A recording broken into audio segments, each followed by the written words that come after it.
ਇਹ ਜੀ ਮਹਿਰਾਂ ਦਾ ਖੂਹ ਹੈ, ਮਹਿਰਾਂ ਦਾ ਖੂਹ ਤੇ ਰਕਬਾ ਇਸ ਪਿੰਡ ਸੁਰੰਗੀਆਂ, ਤਹਿਸੀਲ ਪਸਰੂਰ, ਜ਼ਿਲ੍ਹਾ ਸਿਆਲਕੋਟ। ਤੇ ਇੰਨਾ ਦਿਲ ਖੁਸ਼ ਹੋਇਆ ਵੇਖ ਕੇ ਕਿ ਜਨਾਬ ਅੱਜ ਵੀ ਕੋਈ ਨਾ ਕੋਈ ਜਿਹੜਾ ਨਾ ਉਹ ਆਸਾਰ ਬਾਕੀ ਨੇ ਸਾਡੇ ਬਜ਼ੁਰਗਾਂ ਦੇ, ਜਿਹੜੀਆਂ ਨਿਸ਼ਾਨੀਆਂ ਨੇ।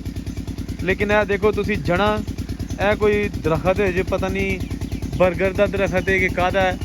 ਤੇ ਇਹ ਜਨਾਬ ਖੂਹ ਦਾ ਤੁਹਾਨੂੰ ਨਕਸ਼ਾ ਕਰਾ ਰਹੇ ਹਾਂ। ਵਾਹ ਜੀ ਵਾਹ।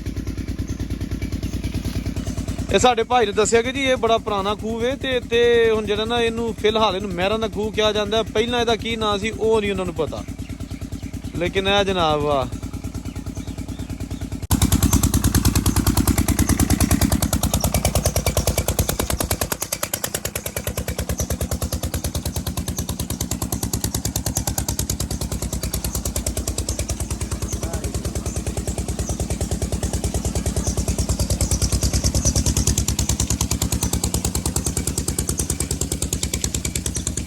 ਇਹ ਦੂਸਰਾ ਖੂਹ ਆ ਗਿਆ ਜੀ। ਇਹ ਵੀ ਡਾਲੀ ਬਣ ਗਈ ਹੈ। ਇਹ ਦੇਖੋ ਇਹ ਉਹ ਖੂਹ ਨੇ ਜਨਾਬ ਜਿਹੜੇ ਅੰਗਰੇਜ਼ ਦੌਰ ਦੇ ਬਣੇ ਨੇ, ਯਾਨੀ ਕਿ ਪਾਕਿਸਤਾਨ ਹਿੰਦੁਸਤਾਨ ਦੀ ਵੰਡ ਤੋਂ ਪਹਿਲਾਂ ਦੇ ਬਣੇ ਨੇ। ਤੇ ਸਾਡੇ ਬਜ਼ੁਰਗ ਜਿਹੜੇ ਸਨ ਸਿੱਖ ਸਰਦਾਰ, ਇਹ ਉਹਨਾਂ ਦੀ ਮਲਕੀਅਤ ਸੀ। ਇੱਥੇ ਜੋਗਾਂ ਹੁੰਦੀਆਂ ਸਨ ਔਰ ਪੂਰੇ ਇਲਾਕੇ ਦਾ ਜਿਹੜਾ ਰਕਬਾ ਨਾ ਇਹਨੂੰ ਸਰਾਬ ਕਰਦਾ ਹੁੰਦਾ ਸੀ। ਤੇ ਲੇਕਿਨ ਹੁਣ ਇਹ ਵੇ ਕਿ ਇਹ ਪੀਟਰ ਆ ਗਏ ਨੇ। ਇਹ ਉਹੀ ਪੁਰਾਣੇ ਦਰਖਤ, ਉਹੀ ਪੁਰਾਣੇ ਖੂਹ ਤੇ ਪਾਣੀ ਲਾਉਣ ਦਾ ਤਰੀਕਾ ਨਵਾਂ। ਇਹ ਜਿਹੜਾ ਕਿ ਤੁਹਾਨੂੰ ਹਾਲਿਆ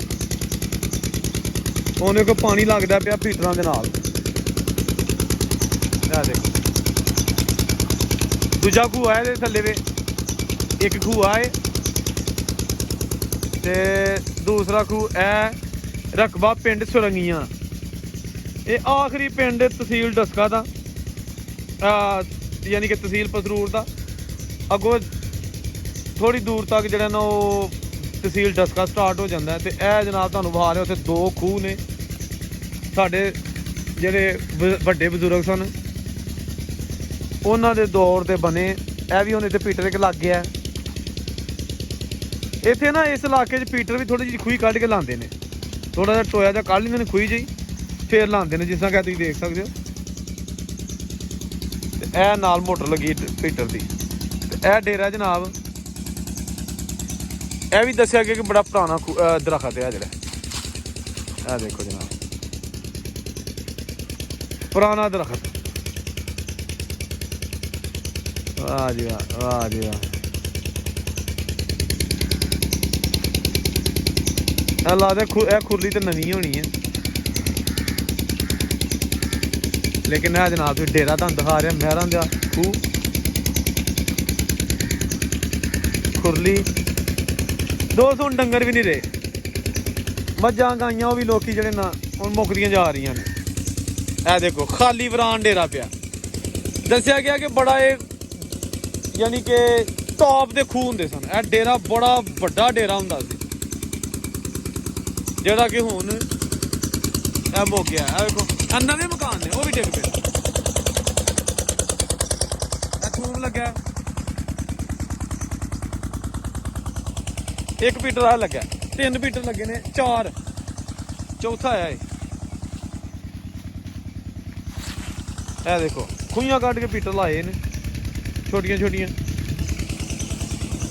ਤੇ ਇਹ ਜਿਹੜਾ ਦਰਖਤ ਨਾ ਇਹ ਉਹ ਜਿਹੜਾ ਨਾ 100 ਸਾਲ ਪੁਰਾਣਾ, ਬਹੁਤਾ ਇਸ ਤੋਂ ਹੋਏਗਾ।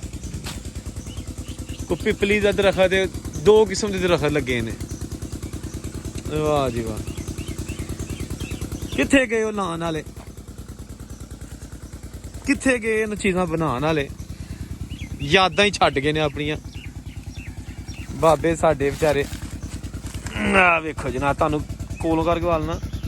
ਇਹ ਦੇਖੋ ਇੱਟਾਂ ਜੜ੍ਹਾਂ ਮਾਰੀਆਂ ਨੇ ਪਿਪਲੀ ਨੇ। ਤੇ ਜਨਾਬ ਇਹ ਖੂਹ ਮਹਿਰਾਂ ਦਾ ਖੂਹ। ਤੇ ਪਹਿਲਾਂ ਜਦੋਂ ਸਰਦਾਰਾਂ ਦਾ ਵਕਤ ਸੀ ਉਦੋਂ ਦੇ ਬਣੇ ਨੇ।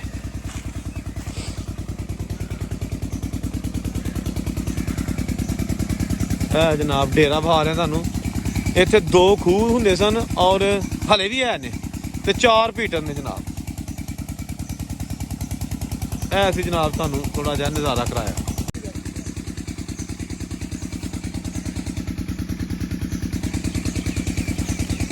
ਤੇ ਇਹਨੂੰ ਕਿੰਨੇ ਢੱਕਿਆਂ ਨਾਲ ਬੰਨ੍ਹਦੇ ਰਹੇ ਹੋ ਤੁਸੀਂ? ਦੋ ਨਾ ਜਿਸ ਤਰ੍ਹਾਂ ਨਾਰਮਲ ਹੁੰਦਾ।